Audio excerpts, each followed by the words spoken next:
एक आदमी ने देखा कि नाली में सोने की चेन है तो उसे लेने के लिए झुककर हाथ बढ़ाया। जैसे ही हाथ पहुंचा, चेन चमकने लगी। जब वह चेन उठाने ही वाला था, एक रहस्यमयी ताकत ने उसे पानी में खींच लिया और वह अचानक गायब हो गया। वह प्राचीन काल के सुनसान इलाके की नदी में पहुंचा। वह जल्दी से किनारे पर चढ़ा, तभी उसके सामने एक गंदा सा व्यक्ति खड़ा हो गया। उस नशे में धुत बूढ़े को देखकर उसने सोचा कि वह कोई भिखारी है। शाओहेज ने कहा कि उसके पास खाने को कुछ नहीं है। तभी बूढ़ा आदमी अचानक गिरकर बेहोश हो गया। उसने तुरंत बूढ़े को पलटकर उसकी धड़कन सुनी। अब यह बड़ी समस्या बन गई। इस वीराने में और कोई नहीं था, इसलिए उसे बूढ़े को कृत्रिम श्वास देना पड़ा। जैसे ही वह सांस देने वाला था, बूढ़े के मुंह से ऐसी गंध आई कि उसे लगा शायद उसने कुछ अजीब खाया है। अचानक उसे उपाय सूझा। उसने जेब से डिओडोरेंट निकाला और जल्दी से बूढ़े के मुंह में स्प्रे कर दिया। वह सोच रहा था कि बूढ़ा जिंदा हो गया है। बूढ़े ने एहसान का बदला चुकाने के लिए उसे घर ले जाकर ताजा भुना खरगोश खिलाया। ऊपर खून के धब्बे देखकर छोटा काला उल्टी करने वाला था। जाने से पहले उसने बूढ़े को 2 मार्बल्स दिए और कहा कि अपनी देखभाल करे। बूढ़े को मार्बल्स का कुछ पता नहीं था। उसने उन्हें आग में फेंक दिया। जब छोटा काला गांव से गुजर रहा था, उसने थोड़ी दूरी पर एक महल देखा तो वहां जाने का सोचा, लेकिन दरवाजे पर पहुंचते ही गार्ड ने उसे रोक लिया। गार्ड ने पूछा, तुम कहां से आए हो? गार्ड ने सुना कि वह नॉर्मैंडी से है तो उसे जाने दिया। उसने कहा कि वह तुरंत राजा को बताएगा। इस तरह छोटा काला बच्चा आसानी से महल में घुस गया। महल में जाकर उसे लगा जैसे वह कोई ऐतिहासिक नाटक शूट कर रहा हो। भीड़ में उसने एक सुंदर महिला देखी और उससे बात करने की सोची। छोटी महल ने बताया कि वह राजा की नौकरानी है। जब दोनों बात कर रहे थे, तभी राजा के सुरक्षा गार्ड का प्रमुख वहां आया और उसने पीछे से छोटी महल को गले लगा लिया। इस समय छोटा काला बच्चा उसकी चुनौती सहन नहीं कर सका और उसके अपमानजनक शब्दों का सामना करते हुए छोटा मूंछे वाला अपनी तलवार उठाकर उसकी जीभ काटने की धमकी देने लगा। शाओहेज को लगा कि यह सब बस नाटक की शूटिंग है और उसने इसे गंभीरता से नहीं लिया। तभी राजा के सेवक ने उसे महल में बुलाया, जिससे वह मुसीबत से बच गया। असल में राजा ने उसे नॉर्मैंडी का संदेशवाहक समझ लिया था। राजा ने पूछा कि ड्यूक कब शादी का प्रस्ताव लाएगा और छोटे काले को लगा कि सब अभिनय कर रहे हैं तो उसने कोई तारीख बता दी। राजा ने उसकी बात पर विश्वास कर लिया और उसे आराम करने का आदेश दिया। जैसे ही छोटा काला नीचे गया, उसे शौचालय जाने की जरूरत महसूस हुई। सेवक को शौचालय का मतलब समझ नहीं आया तो छोटे काले ने इशारे से समझाया। अंदर जाकर उसने देखा कि वहाँ का शौचालय अजीब था, जिससे उसे उल्टी जैसा महसूस हुआ और सफाई के लिए केवल भूसा मिला। छोटे काले ने कहा कि उसके घर का शौचालय इससे ज्यादा साफ है।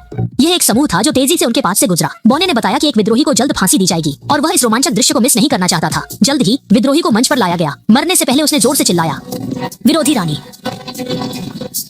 लोग कैसे हैं? इस समय सबकी नजरें छोटे काले पर थीं। उसने शर्मिंदा होकर कहा कि वह आपके शूटिंग में बाधा डालने का इरादा नहीं रखता। तभी कसाई ने बिना झिझक चाकू उठाया और काट दिया और सिर मंच से लुढ़कते हुए छोटे काले के पैरों के पास आ गया। इसे अत्यधिक दुर्लभ दिखाइए, क्योंकि ये पहले से लिखा गया है। जागा?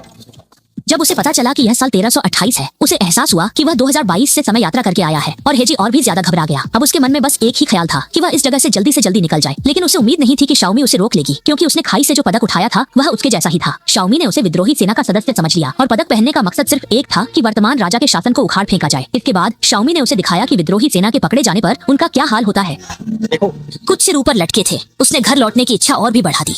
इस समय राजा ने उसे घुड़सवारी के लिए बुलाया। अब वह ऐसी स्थिति में था कि कोई विकल्प नहीं था, इसलिए उसने दिखावे के लिए हाँ कर दी। उसने कभी घुड़सवारी नहीं की थी, इसलिए उसे नहीं पता था कि क्या करना है। उसने राजा से कहा कि उसने अपनी पहचान सही से नहीं बताई। यह देखकर छोटे काले ने तुरंत बयान बदलकर राजा से कहा कि वह सिर्फ संदेशवाहक नहीं बल्कि घुड़सवारी का माहिर भी है। लेकिन राजा को शक हुआ, इसलिए छोटे काले को प्रदर्शन करना पड़ा। जैसे ही वह चढ़ा, घोड़ा पागल जैसा बर्ताव करने लगा। उस वक्त राजा को लगा कि वह घुड़सवारी का प्रदर्शन कर रहा है। उसकी मजेदार प्रस्तुति से सभी हंस पड़े। उसे लगा कि वह परेशानी में है, लेकिन इससे वह चर्चा में आ गया। राजा ने उस पर और विश्वास किया। इतना ही नहीं, रात में उसे राजा के भोज में बुलाया। भोज के दौरान राजा ने उसे उत्साह से सत्कार किया और उसकी पसंदीदा चिकन लेग भी दी। इसके बाद राजा ने अपने हाथ साफ किए और छोटे काले ने उत्सुकता से देखा। फिर राजा ने अपने हाथ को जैसे कीटाणुनाशक की गोली की तरह इस्तेमाल किया। उसे मटर दे दिए। राजा देखना चाहता था कि छोटे काले के गांव का नृत्य कैसा होता है। उसने गर्व से कहा कि उसने 2.5 साल नृत्य का अभ्यास किया है। राजा ने उसकी बात सुनी और तुरंत रुचि ली। उसे नीचे जाने का आदेश दिया ताकि सभी लोग कुछ नया देख सकें। छोटे काले को मजबूरी में नीचे जाकर गाना और नृत्य करना पड़ा। ऐसा पहले कभी भी नहीं हुआ करता था।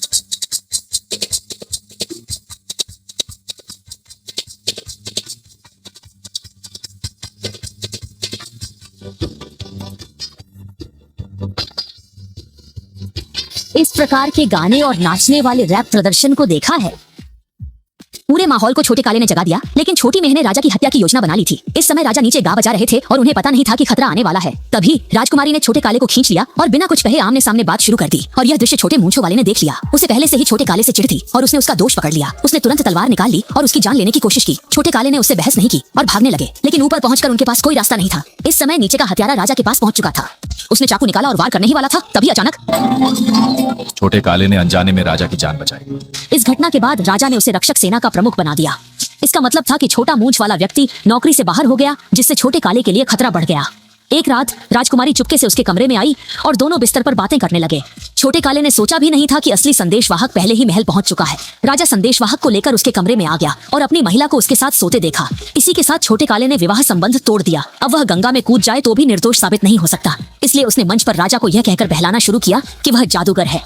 नीचे खड़े लोग उस पर यकीन नहीं कर रहे थे। जैसे ही फांसी की तैयारी हो रही थी, एक तीर शहर के बाहर से आकर लगा जो विद्रोही सेना का बचाव था। इस समय श्याओ मेई ने गाड़ी तैयार कर ली थी। तीनों ने मौके का फायदा उठाकर उस पर छलांग लगाई, लेकिन श्याओ हेजी ठीक से खड़ा नहीं हो पाया और गिर गया। श्याओ हेजी ने तुरंत दरवाजा बंद करने का आदेश दिया, लेकिन श्याओ हेजी फिर भी भागने में सफल हो गया और विद्रोही सेना के शिविर में सुरक्षित पहुंच गया। यहाँ उसने उस भिखारी से मुलाकात की जिसे पहले देखा था और श्याओ मेई के माध्यम से पता चला कि वह विद्रोही सेना का महान योद्धा था। श्याओ हेजी अब घर जाने की चिंता कर रहा था। वह श्याओ मेई को 2022 में लौटने के लिए मनाना चाहता था, लेकिन श्याओ मेई वापस नहीं जाना चाहती थी।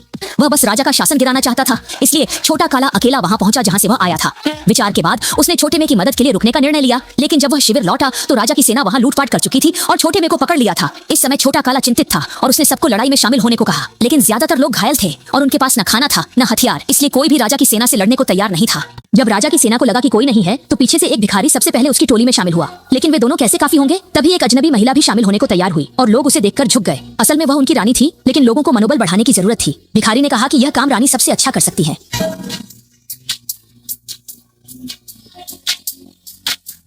भोज भाषण से लोग प्रभावित नहीं हो रहे थे। पास बैठे छोटे काले को यह अच्छा नहीं लगा। उसने रानी से खुद को आजमाने की अनुमति मांगी और उसकी जोशीली भाषण से आश्चर्यजनक परिणाम मिला। आपका पसंदीदा गाना आपके लिए क्या कर सकता है, लेकिन आप अपनी उंगली के लिए क्या कर सकते हैं? भाषण के बाद सफलता ने सबका जोश बढ़ाया। जल्द ही छोटा काला ने लोगों को ट्रेनिंग दी। उसके आधुनिक प्रशिक्षण के बाद टीम ने तेजी से प्रगति की। प्रस्थान से एक रात पहले छोटा काला ने अपनी युद्ध पोशाक तैयार की। अगले दिन सुबह लोग उत्सुकता से महल में घुसे, लेकिन महल अंदर से खाली था। तब उन्हें एहसास हुआ कि वे जाल में फंसे हैं। जैसे ही लोग इधर उधर देखने लगे, राजा की सेना ने उन्हें चारों ओर से घेर लिया। यहाँ तक कि मुख्य द्वार के बाहर भी सेना तैनात थी। अब उनके पास केवल आर पार की लड़ाई का विकल्प था। जब दोनों सेनाएं भीषण युद्ध में थीं, छोटा काला काले कवच में आया और दरवाजे के बाहर की राजा की सेना डरकर भाग गई। वह सीधे किले में घुसा और उसके हेलमेट से अचानक आग निकलने लगी। राजा की सेना उसकी चाल देखकर दंग रह गई, लेकिन उसका असर ज्यादा देर तक नहीं रहा। लेकिन छोटे काले के लड़ाई में शामिल होने से राजा की सेना हार गई। जब दोनों जीत का जश्न मना रहे थे, तभी छोटे मूंछों ने तीर चलाया जो भिखारी के सीने में लगा और उसने छोटी मीनू को बंधक बना लिया। वह तलवार लेकर आगे बढ़ा। इस कारण दोनों के बीच मुकाबला शुरू हुआ। छोटे काले ने पहले जोरदार वार किया, जिससे वह गिर पड़ा। फिर वह कूदकर भारी प्रहार से उसे जमीन पर गिरा दिया। उसे अपनी आंखों पर विश्वास नहीं हुआ जब वह उठ खड़ा हुआ। इस तरह से उसने बहुत आसानी से छोटे मूंछों वाले को हरा दिया। वह जल्दी से दौड़कर छोटे मी को बंधन मुक्त करने गया, लेकिन छोटे मूंछों वाला अचानक बेहोशी से जाग गया। जब वह पीछे से हमला करने वाला था, तभी एक तीर उसकी रीढ़ की हड्डी में जा लगा। असल में भिखारी मरा नहीं था और उसने छोटे काले और छोटे मी को बचा लिया। जल्दी ही उन्होंने राजा की सेना को पूरी तरह से हरा दिया। अंत में छोटा काला वापस नहीं गया, बल्कि छोटे मी के साथ खुशी खुशी रहने लगा।